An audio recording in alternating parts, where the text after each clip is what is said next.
Vamos a hablar ahora de la vida y la muerte en la región de la Libertad, pero no asociada a la eutanasia, sino asociada a la delincuencia, al crimen organizado. Vamos a hablar de este tema y de política nacional, de la coyuntura, con alguien que ha sido gobernador de la Libertad, que también ha sido presidente del Congreso, congresista y es secretario general de Alianza para el Progreso. Gracias por acompañarnos, Luis Valdés. Fernando, muchas gracias por la invitación. Para mí es un honor compartir esta mesa contigo y sobre todo comunicar a todos los peruanos y peruanas sobre lo que venimos haciendo y cómo debemos consolidar ese trabajo en conjunto, las distintas instituciones y los peruanos. Es la única forma de salir adelante. No, gracias por acompañarnos en este viaje a Lima, puesto que usted reside en La Libertad. Hablemos primero de la región.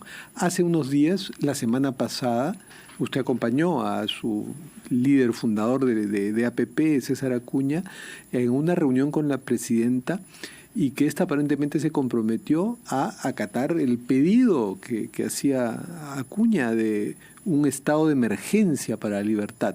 Sin embargo, a estas alturas no tenemos claro si esto se va a llevar a cabo o no, puesto que ayer se lo preguntamos al ministro de Defensa, Jorge Chávez Cresta, y nos dijo que lo estaban evaluando. ¿Qué nos pueden decir? Claro, primero hay que partir reconociendo que hay un problema social en todo el país y que la criminalidad organizada nos está ganando la batalla, porque si no reconocemos ello, difícilmente vamos a dar con la fórmula, el antídoto o la solución a este problema que no solamente afecta, Fernando, a la clase media o digamos a los ricos del país, sino a la clase más humilde del país.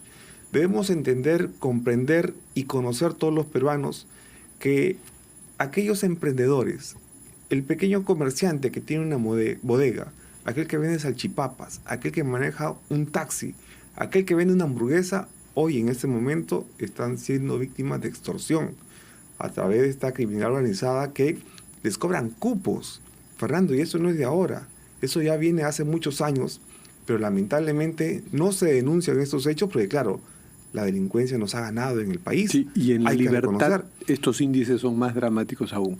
Y por eso, respecto al estado de emergencia, que es una forma nada más de combatir y a ver si se mengua la criminalidad, ¿qué hay en concreto? ¿Qué le dicen?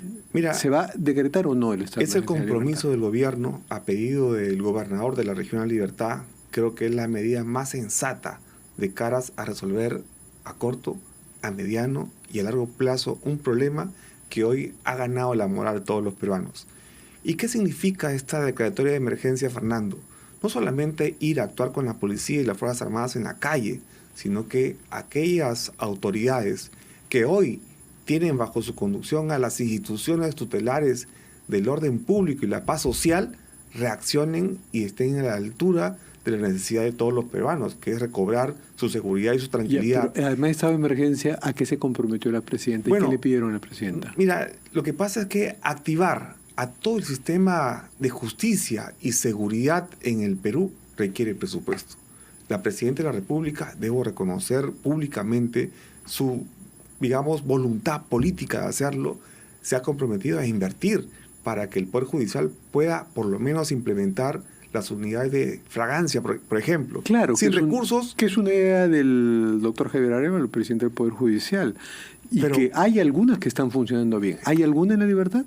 En La Libertad hay una que queda en el Porvenir, que está medio implementada, pero por lo menos para que pueda reaccionar el Poder Judicial a la velocidad, a la dinámica que el crimen está actuando, se requieren por lo menos unas 3 unidades de fragancia. Por ejemplo, hablaron de la posibilidad de una suerte de equipo especial para la libertad de fiscales y policías. Se necesita, y justo esa reunión la estaba convocando el Ejecutivo, la Presidenta de la República, al Fiscal de la Nación, al Presidente del Poder Judicial, quien se comprometió ese mismo día a participar de manera activa, ¿no?, al Ministro del Interior, al Ministro de Defensa, porque se requieren recursos. Fíjate, Fernando, para que el Ministerio Público pueda actuar de acuerdo a sus competencias constitucionales, requiere recursos.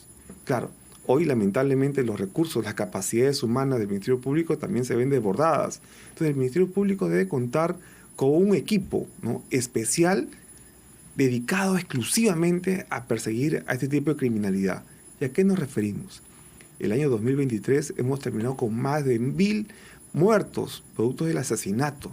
Pero además tenemos extorsión, tenemos sicariato, tenemos secuestro. Es con lo que estamos conviviendo todos los peruanos y mal estamos haciendo en acostumbrarnos, digamos, a convivir con ese tipo de criminalidad. Claro. Entonces, el Estado tiene que actuar en esa misma dimensión, en esa misma dinámica y prontitud. Claro, y la experiencia nos dice que las especializaciones y los comandos de élite son mejores que simplemente hablar de cantidad, no de más plata, más efectivo, sino también hay que ir a lo especializado. Pero por supuesto, por eso yo creo que el presidente de mi partido, César Acuña, gobernador de la región de Libertad, está haciendo muy bien en liderar esta actuación conjunta de todas las instituciones del Estado. ¿Les seduce a ustedes el plan Bukele, lo que está pasando en El Salvador con Bukele? Mira, yo creo en que necesitamos medidas firmes, ¿no?, decididas e implacables en contra de la violencia, sobre todo de la banda organizada, del crimen organizado. Aunque esto signifique ir contra algunas garantías y derechos. Lo pregunto porque en la mañana hoy se hizo un programa especial en RPP sobre la criminalidad en la libertad, y Roger Torres, que ha sido jefe de la región policial de la Libertad, ahora es un coronel en retiro, dijo que había que apartarse de los derechos humanos para luchar contra el crimen. De ninguna manera. Yo creo en los derechos humanos y tenemos que ser guardianes de estos derechos, que es una garantía esencial también para vivir en paz social. Pero lo que yo sí creo, Fernando, que la policía debe contar con ciertas garantías que le permitan enfrentar en este combate sin cuartel en contra de la violencia y el crimen organizado. Estamos hablando de bandas internacionales que vienen acá a generar miedo y dolor a las familias cuando pierden una vida, cuando pierden su patrimonio, y eso no lo podemos tolerar. ¿Qué quiero decir con eso? Quiero decir que la policía, cuando va a enfrentar a un criminal, digamos, de este nivel, debe contar con la posibilidad de responder con su armamento y reglamento, digamos, con cierta seguridad. Pero lo cuenta, ¿no? Mira, ¿y hay legislación que protege eso? Yo creo que no, que la legislación es bastante débil al momento de valorar la actuación de un efectivo de la policía cuando combate a un criminal. No, todavía hay ciertos espacios, ciertas debilidades de nuestro sistema jurídico. Por eso, Fernando, desde Alianza para el Progreso, hemos enviado un oficio al presidente del Congreso, Alejandro Soto, que es además militante de su partido. Que es de Alianza para el Progreso, para que priorice, ¿no?, la reforma o la mejora, el fortalecimiento del sistema de seguridad ciudadana del país. Yo espero que terminando este receso, ¿no?, puedan reanudar sus funciones, preocupándose por el problema de la seguridad de todos los peruanos. Si uno hace una encuesta a nivel nacional, el problema más grave, más latente, más gravitante, de más interés de los peruanos en que se debe resolver hoy es la inseguridad ciudadana. Bueno, esas encuestas se han hecho varias, no solo las encuestadoras en el mercado, sino la ENAJO, la Encuesta Nacional de Hogares, que la hace la INEI, y la inseguridad es la preocupación top de los peruanos. Exacto, y eso no solamente atenta contra los peruanos, que ya es bastante, y es mucho, y es todo, pero también ahuyenta las inversiones, ¿no? Y ya estamos sintiendo en el Perú esa huida de los capitales cuando vemos un foco de criminalidad tan alta. Sí, sin salir de la libertad, pero ahorita vamos a tratar de hacer una mirada de país, ya que ustedes son un partido de alcance nacional. Ayer el ministro de Defensa, Chávez Creta, nos decía que no descartan la posibilidad, aunque el gobierno siempre todo dice estamos evaluando, así como el estado de emergencia, que no descartan la posibilidad de que a las rondas campesinas en Patás, donde hay una tradición rondera muy importante, se les pudiera permitir el uso de armas. ¿Qué piensan ustedes al respecto? Yo creo que estas acciones consuetudinarias deben mantenerse de manera natural, ¿no? El dotarle de armamento no puede significar hoy en día un peligro que podría generar mayor violencia, ¿no? Por eso tenemos una Policía Nacional que también está en esta zona de Patás. De repente necesitamos más efectivos policiales, necesitamos de repente una fiscalía especializada en los delitos que ocurren en Patás, de repente necesitamos módulos también de fragancia aquí en Patás. Entonces todas las instituciones tutelares que tienen como competencia, como aptitud, como facultad, como responsabilidad de la lucha contra el crimen, la violencia y la inseguridad, tienen que estar en estos lugares. Última pregunta sobre la libertad. el penal El Milagro, donde se dice que están los cabecillas de todas las bandas que operan en Trujillo y desde allí siguen haciendo sus extorsiones. ¿Hablaron de ese tema con la presidenta? ¿Les ofreció algo? Se ha conversado respecto a ese problema que tampoco es de ahora, ya muchos años. Creo que se debe mejorar el sistema penitenciario y con ello a todo el personal que trabaja en el INPE, porque mucha corrupción existe en los penales y lamentablemente hay extorsiones de los penales y efectivamente siguen operando las bandas criminales desde estos centros penitenciarios y eso no se puede permitir. Se debe trasladar este penal, debe salir de Trujillo, ¿no? De repente a ciudades que no tengan las condiciones, digamos, de ¿Trasladar al penal o trasladar a los cabecillas? Trasladar en un primer momento a los cabecillas, pero hay que admitirlo y también eso tiene que evaluarlo el ministro de Justicia, que hay personal del INPE que está protegiendo a estos cabecillas, a estos criminales. Entonces se debe hacer una evaluación exhaustiva para trasladar a estas personas, digamos, que aún que están privadas de su libertad, siguen haciendo daño a la sociedad. Tenemos que ser sinceros y reconocer que hay corrupción en todos los niveles. Ahora, ustedes son una bancada importante en el Congreso porque además a través de Alejandro Soto tienen la mesa directiva. ¿Qué se puede hacer desde la mesa directiva para obligar al gobierno a una definición de rumbo en sectores claves como lucha contra la inseguridad y reactivación económica? Miren, que no sea simplemente interpelar ministros. Más allá de lo que pueda hacer el Parlamento para obligar, creo que debería convocar. Nosotros de Alianza para el Progreso, y es algo que el presidente permanentemente nos está insistiendo, debemos abrir las puertas para trabajar en comunidad, en conjunto, en unidad. Si no trabajamos en unidad, los tres niveles o los tres poderes del Estado, los tres niveles de gobierno nacional, regional, local, ¿no? Y demás instituciones autónomas constitucionalmente y la misma sociedad civil, poco o nada vamos a avanzar.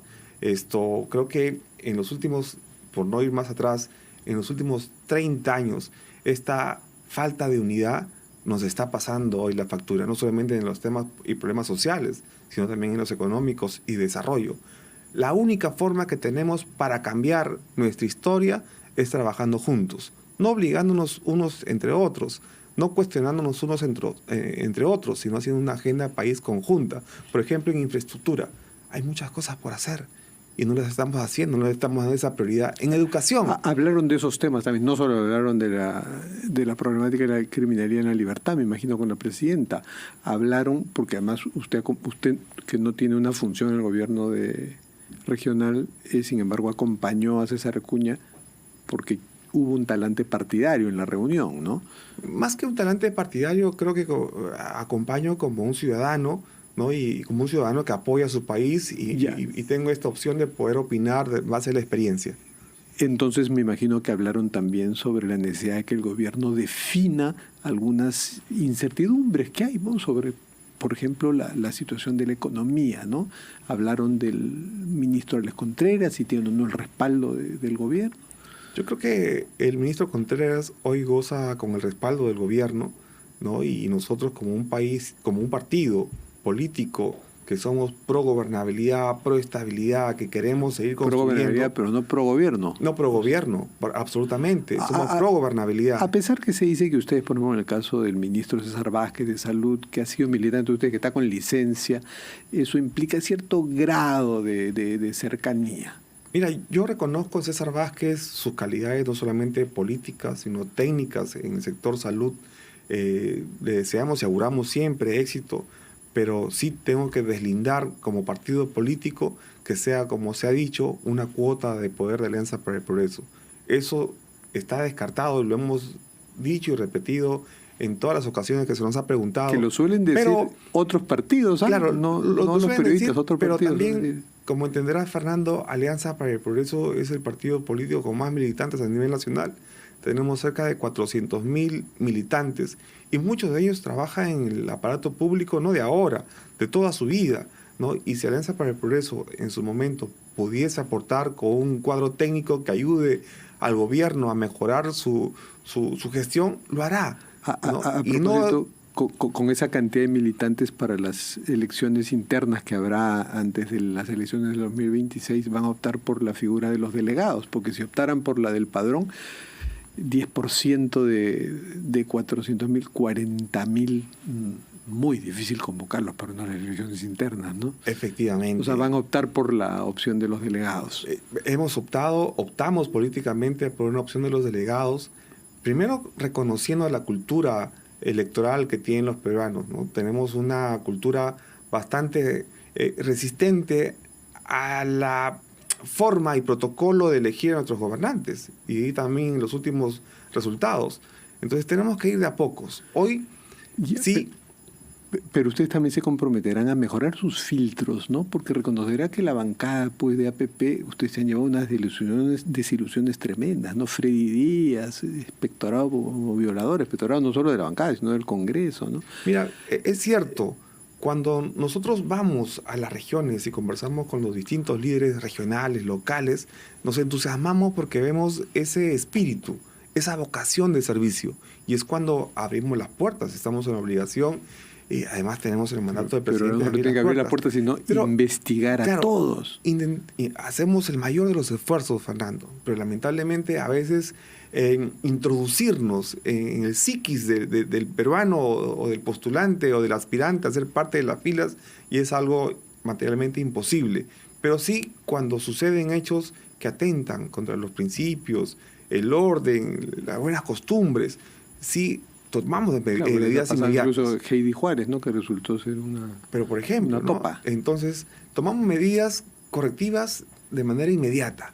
Y eso creo que se debe valorar también. Volvamos a algunas medidas de su bancada, porque también hay un proyecto de amnistía. Es que hay muchos proyectos, algunos se atropellan unos a otros por esta vocación de también aportar a la lucha contra la inseguridad, pero hay algunos proyectos que se reabra tal penal y todo. Y hay un proyecto de amnistía a policías y militares también. Policías y militares, dentro de un proceso de emergencia, de un estado de excepción. Y de lucha contra la criminalidad. Y lucha contra el crimen organizado, ¿no? Y se especifica en este proyecto de ley cuando se trate de delitos como el sicariato, el secuestro, ¿no? La extorsión, el asesinato. Entonces estamos hablando de delitos bastante gravosos. Pero lo que no me queda claro es cuando uno habla de una ley de amnistía, generalmente habla para cerrar heridas del pasado. Pero esto es un proyecto que se proyecta a lo que venga.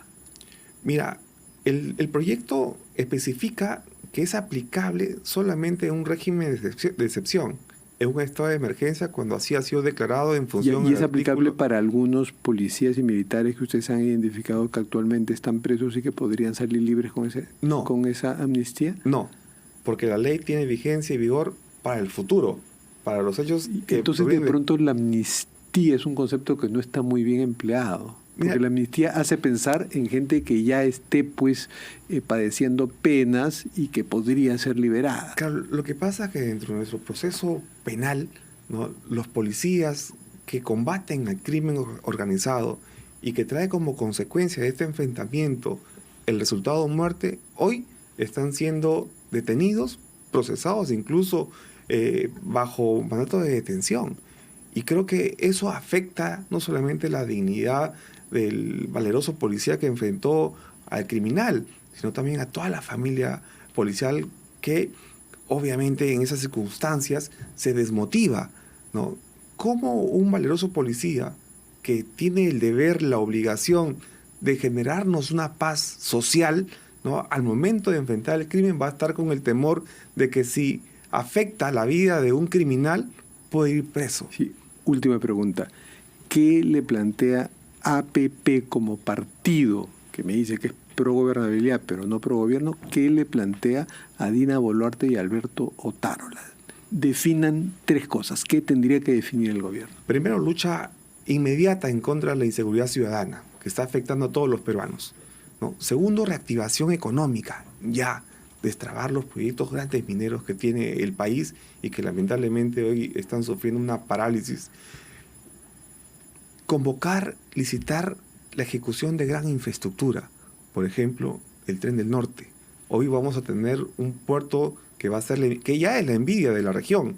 Entonces se requiere mayor infraestructura, no solamente el tren de la costa o el tren del norte, sino trenes de penetración hacia la sierra y hacia la selva, porque lo que va a generar el puerto de Chancay, digamos económicamente, es algo muy, muy potente y sin precedentes. que se aspire a reactivar un poco, se va a reactivar la economía con ese proyecto, pero además no quiero olvidar dos proyectos muy importantes. Y con eso acabamos, por favor. El proyecto Majes Siguas de Arequipa tiene que destrabarse y continuarse con su ejecución. Regional. Y además también el proyecto de Chinecas. Entonces, si tenemos Majes Siguas, tenemos Chinecas, Chaymoche que ya ha destrabado, el tren de la costa, el tren del norte, tenemos el puerto de Chancay, ¿no? Creo que el país puede recobrar, digamos, esa esperanza y ese norte. Bueno, muchas gracias, señor Luis Valdés. Terminamos con nuestras cartas sobre la mesa. ¿Puede, por favor, partir el mazo y escoger una carta? Claro que sí. ¿Qué dice la carta? La vida consiste en no tener buenas cartas, sino en jugar bien las que uno tiene. Ah, vaya, es algo capcioso, pero... Magnífica. Me la llevo como aprendizaje. Si no, y se lleva la carta, que es un recuerdo del programa. Muchas gracias. Muchas gracias, señor Luis Valdés. Y nos vamos